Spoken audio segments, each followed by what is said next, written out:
scalping strategy that works on the 1-minute chart. Here is a complete guide in under 60 seconds. First, add the simple moving average with regime detection indicator.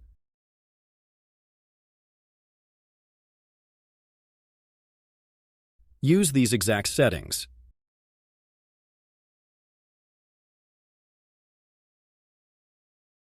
Next, add the moving averages proximity oscillator. Use these settings. Now your chart is ready. The strategy is simple. For a buy signal, you need 3 confirmations. 1. The moving average lines cross going up. 2.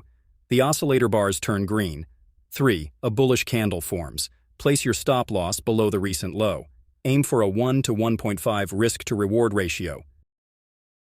For a sell signal, do the exact opposite. 1. The moving average lines cross going down. 2. The oscillator bars turn red. 3. A bearish candle forms.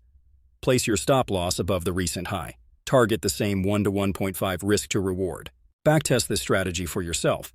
If you found this helpful, like this video and subscribe for more. Disclaimer: trading involves risk. This is not financial advice.